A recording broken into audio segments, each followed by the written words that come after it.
찬미 예수님, 오늘은 2월 17일 연중 제6주간 목요일입니다. 오늘 복음은 마르코 복음서에서 가장 중요한 대목으로서 베드로의 신앙 고백과 예수님의 순환 부활 예고였습니다.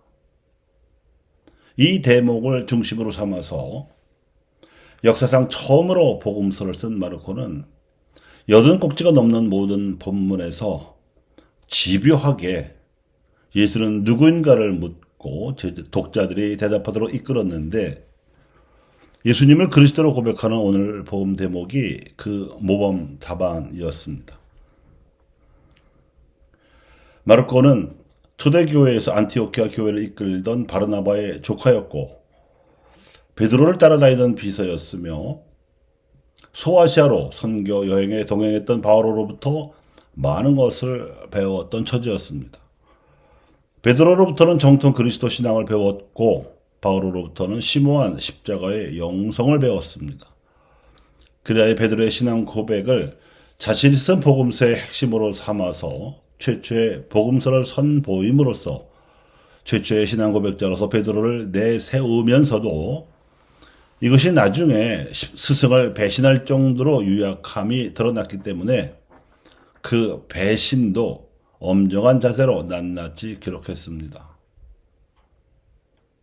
그리고 십자가 순환에 유약했던 베드로 사도의 이 입술 고백보다는 십자가 아래서 순환하시는 예수님을 보고서 마음으로부터 우러나온 백인대장의 고백을 진정성 있게 보았기에 복음서의 결론 겸 실질적 핵심으로 삼았습니다. 또한 마르코가 보기에 바오로는 박해자의 전력을 한평생 꼬리표처럼 달고 다녀야 했던 죄인이었고, 더군다나 다른 제자들과 달리 생전에 예수님께 직접 배우지도 못했으면서도 그분의 십자가와 부활 영성에 통달한 사도였습니다. 이를테면 영성의 천재였던 셈인데, 이토록 뛰어난 바오로를 따라다니며 신앙을 심화시킨 마르코는 십자가를 알지 못하고서는 예수님을 알 수 없다는 기조로 바오로의 십자가 영성을 자신이 쓴 복음서의 기조로 삼았습니다. 하지만 바오로처럼 자기 이름으로 여러 공동체에 보내는 편지 형식으로는 쓰지 않았습니다. 마르코가 보기에 자칫 신앙이 어린 신자들이 바오로의 편지를 읽으면 예수님보다 바오로가 더 두드러져 보일 가능성이 있었고, 예수님조차 세상에 강성하신 인성보다는 신성이 부각되어 마치 걸어다니는 하느님 정도의 이미지로 각인될 염려도 있었습니다. 그래서 그는 예수님께서 복음 선포의 주체가 되시는 문학 양식으로 신앙의 역사를 증언했고, 이것이 후에 복음서라고 불리게 되었습니다. 바르나바와 바오로와 함께 다니던 제1차 선교 여행 도중에 이러한 생각을 굳힌 마르코는 다시 팔레스티나로 돌아와서 예수님을 만났던 증인들을 광범위하게 찾아다니며 보충 취재를 하여 복음서를 구성하였습니다.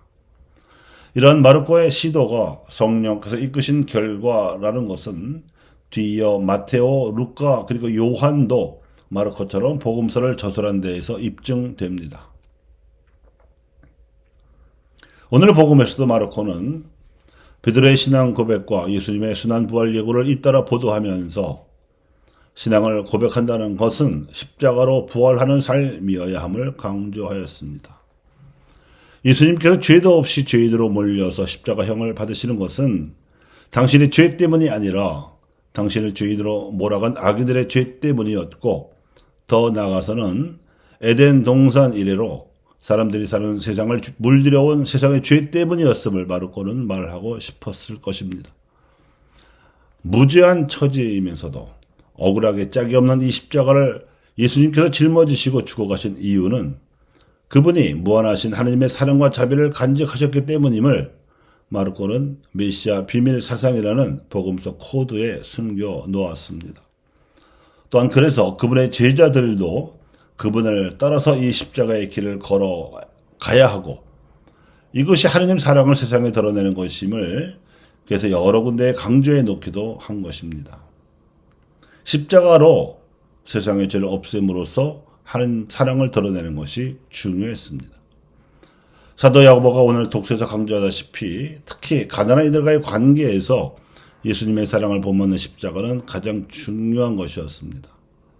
사실 하느님과 소통하는 신앙이란 세상과도 연대하는 인간관계를 필연적으로 초래합니다.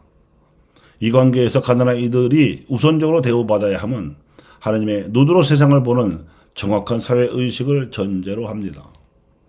하나님께서 바야흐로 새로운 세상을 창조하고 계심을 깨닫는 눈이야말로 사회의식이고, 이 새 세상에서 가난한 이들은 첫째가 는 자리를 차지하도록 섭리된 존재였습니다.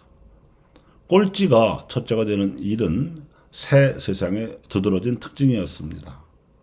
그러자면 이 사회의식은 지금의 사회가 과거에 어떻게 흘러왔는지를 아는 역사의식도 자연스럽게 요청합니다.